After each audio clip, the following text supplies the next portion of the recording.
বাংলাদেশ ছাত্রলীগ থেকে চিঠিটা এসেছে।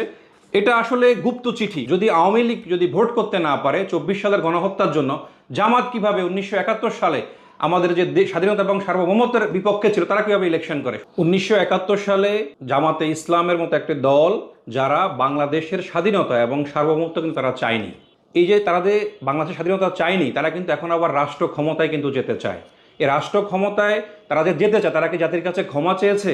তারা কি জাতিকে কোনো ক্ষতিপূরণ দিয়েছে? তাদেরকে কোনো বিচার হয়েছে? তাদের কিছুই কিন্তু হয়নি। তারা কিন্তু আবার রাষ্ট্র ক্ষমতায় যেতে চায়। সুতরাং যারা এখানকার ভোটার আছেন তারা কিন্তু সিদ্ধান্ত নেবেন যে তারা আগামীতে কি করবেন। 1971 সালে জামাত স্বাধীনতার বিপক্ষে ছিল।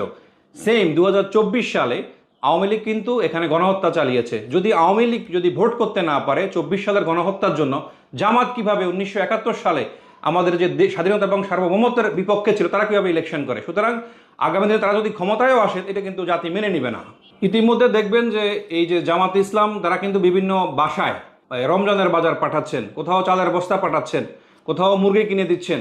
আবার দেখবেন যে কোথাও কোথাও তাদের যে নির্বাচনী প্রচারণা চালাচ্ছেন সেখানে হকারদেরকে টাকা পয়সা দিচ্ছেন। আসলে এগুলা করে ভোটারদেরকে বিভ্রান্ত করা হচ্ছে, এগুলা করে আসলে পার পাওয়া যাবে না। আপনি দেখবেন যে বিভিন্ন জায়গায় এই যে সিল, নকল সিল বানানো হচ্ছে এবং এটা সোশ্যাল মিডিয়ায় সয়লাভ হয়ে গিয়েছে। টানা তৃতীয়বার অর্জন করেছে দেশের সেরা সুপার ব্র্যান্ড স্বীকৃতি বসুন্ধরা টিস্যু। সুতরাং এগুলা করে আসলে একটা সুষ্ঠু নির্বাচনকে প্রশ্নবিদ্ধ করা হচ্ছে। এবং আপনি দেখবেন যে বিভিন্ন জায়গায় এই যে যারা নির্বাচনী প্রচারণা তারা যে করছেন, সেই নির্বাচনী প্রচারণার মধ্যে তারা বিভিন্ন জায়গায় টাকা পয়সা দিচ্ছেন, এটা সেটা দিচ্ছেন। তো এগুলো আসলে নির্বাচনের সাথে যায় না, বা নির্বাচনের যে নিয়ম কানুন সেগুলোর সাথে যায় না। আমরা আসলে গণ অভ্যুত্থানের যে দলটি এনসিপি, তাদেরকে দেখতে চেয়েছিলাম যে বড় দুইটি রাজনৈতিক শক্তির বিপক্ষে একটি ফোর্স শক্তি হিসাবে তারা কাজ করবে।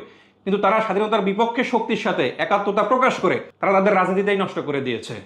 আমার হাতে একটা চিঠি এসেছে, যেটা আসলে মাননীয় সভাপতি বরাবর, আমাদের সভাপতি জনাব নুরুল হক নূর, গণ অধিকার পরিষদের সভাপতি, তার বরাবর একটি চিঠি এসেছে। সেই চিঠির মধ্যে লেখা আছে, আসলে বাংলাদেশ ছাত্রলীগ থেকে চিঠিটা এসেছে এবং অনেকগুলা আসলে উস্কানিমূলক কথাবার্তা এখানে লেখা আছে।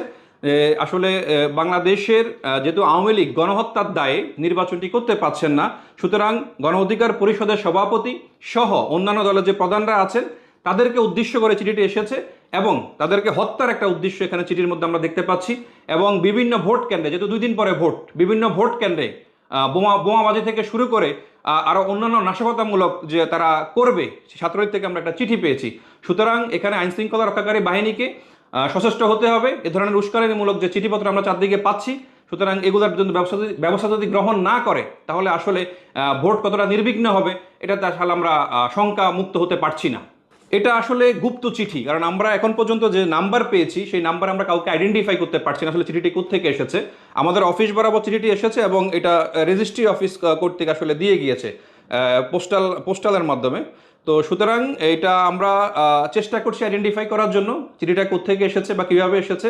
আশা করি আমরা এই চিঠির পরবর্তী যে পদক্ষেপ, কোনো আইন শৃঙ্খলা রক্ষাকারী বাহিনীর কাছে আমরা আসলে সহায়তা নিব এবং তাদেরকে বলবো তারা যেন যথাযথ ব্যবস্থা গ্রহণ করে।